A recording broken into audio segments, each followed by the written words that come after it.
Hello and welcome to CNBC-TV18. Our focus today on the COP27 summit taking place in Sharm el-Sheikh, Egypt. 190 countries have come together for the Conference of Parties in Egypt at a time when the world is seeing instability in the energy markets triggered by the Ukraine-Russia war. With sanctions on Russian energy, European Union's coal consumption increased by 10% in the first 6 months of 2022. Countries like Germany, Italy, Netherlands, Greece, Hungary have all increased lifetime of coal plants and are also reopening those that have been closed down. A UN report recently pointed out that there is no credible pathway to 1.5 degrees. So what will COP27 really achieve? And what progress will we see on India's priorities, including higher climate financing and compensation for loss and damage? Joining me right now is Sumant Sinha, Chairman and CEO of Renew Power, also the President of ASSOCHAM, and RP Gupta, former Secretary, Ministry of Environment and Forests, who played an important role during negotiations at COP26. Mr. Gupta, let me begin by asking you on the issue of climate financing, what kind of arrangement would you propose and what kind of clarity do we really need? Yeah, thank you very much. I think climate financing is something in which a lot of work still needs to be done. How the finances would be collected, what will be the criteria for collection of climate finance, how it will be dispersed between different countries.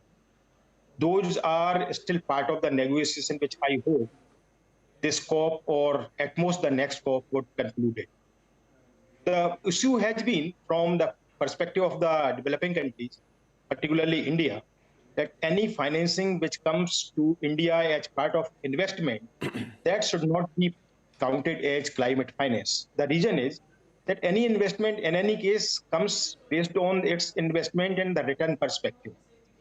Climate financing, by its very nature, when it was discussed, has always been that the countries, developing countries particularly, they require the finance at a concessional rate which will enable them to develop themselves at a cheaper rate, which without climate finance, a carbon neutral or low carbon development would not permit it. It will be a costly development. So to reduce the cost of the development, which developed countries have enjoyed due to using the coal, a parity needs to be established whereby the developing countries, they now need the finance for their development, and that should be concessional finance. It's not the just investment can be counted as climate finance. That is the issue, which is much more relevant and which should be accepted as a principle and a guiding principle for coming to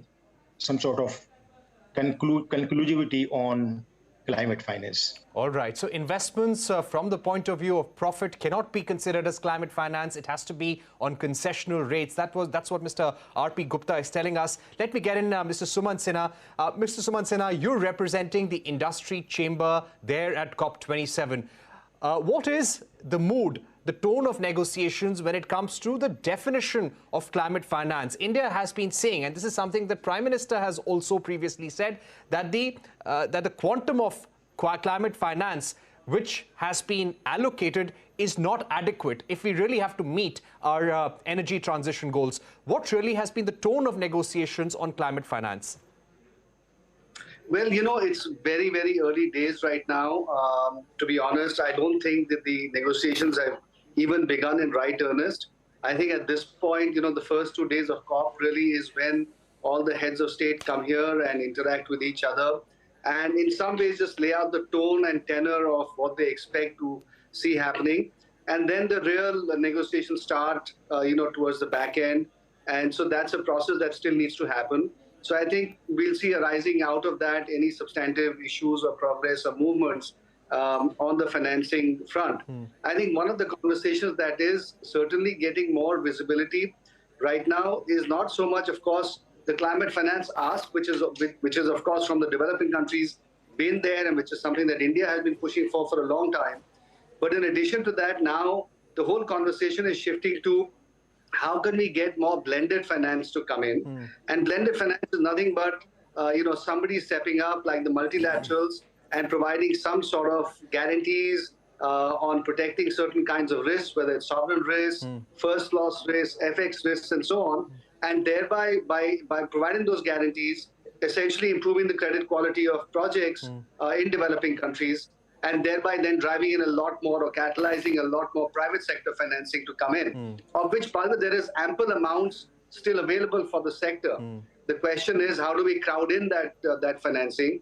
And that's really, at least in the conversation that I've been in so far, that's in some ways been the bigger focus of conversation. And here, by the way, there's a lot to be done, because the multilaterals, and there are many of them, you know, the World Bank, the IFC, of course, along with that, the Asian Development Bank, the African Development Bank, the other regional banks, the EBRD, etc. There are many of these kinds of institutions which are not doing as much as they need to do right now. What is happening essentially is that they are providing financing from their balance sheets, and frankly, the way that they are lending to the sector has not changed over the last 10 years. And that's a real strange situation, because they talk a good game. We know that they want to do it, but somehow between their bureaucracies or between their existing processes, we're just not able to make some substantive movement.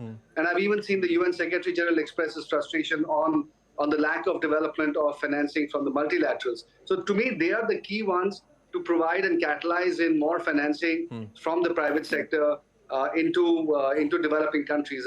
And that's an area that can drive in the trillions of dollars that is required.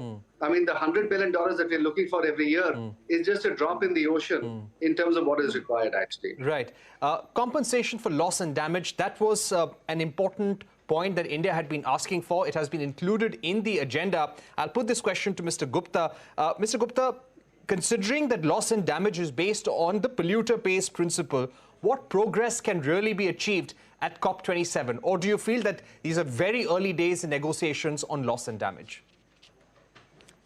Yeah, I think a polluter pays principle should squarely apply in the international arena also. Every developed countries and many of the developing countries, including India, apply this principle in their, as far as their domestic area is concerned. So there is no reason why it cannot be applied in international forums. Now that it will need to be discussed and decided what will be the kind of rates which will be put in, who has put in how much carbon into the atmosphere, that of course is very well estimated. So based on that, the loss and damage, but there will be a difficult thing that including and subscribing every thing, every incident, environmental incident, to climate change. To what extent climate change actually is responsible would be something which clear principles will have to be established, and a scientific study would need to be done. To what extent climate change is responsible for it, and accordingly that loss and damage for that event can be paid out of the fund which can be collected from polluter pays principle. Right. Let me get in Mr. Sumant Sinha back again. Mr. Sinha, last year we had seen some very hectic and aggressive negotiations on reduction in usage of fossil fuels as well. India had made 5 commitments. Do you think the current incentives that have been rolled out by the Indian government, Mr. Sinha, and the laws, the changes in legislation that we have made, will help us transition to clean energy as per our goals that we committed at the previous Conference of Parties?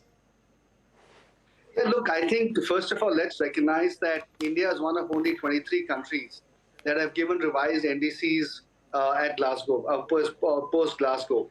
Every country after Paris, 5 years later, was supposed to revise their NDCs, and out of 190 odd countries, only 23 have done that, and India is one of them. So I think, first of all, I think credit must be given to the Indian government for having taken this one step forward.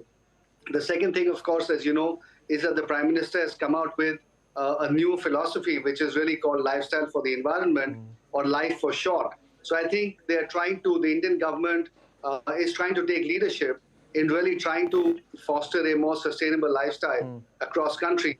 How sustainable that is, how viable that is, of course, remains to be seen. But certainly the Indian government is trying to take leadership on climate conversations.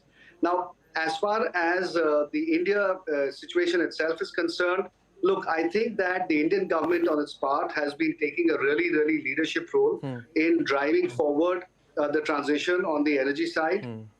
We've obviously got very robust targets set for non-fossil fuel capacity by 2030, which are actually very significant, especially given the demand growth that is going to happen in India.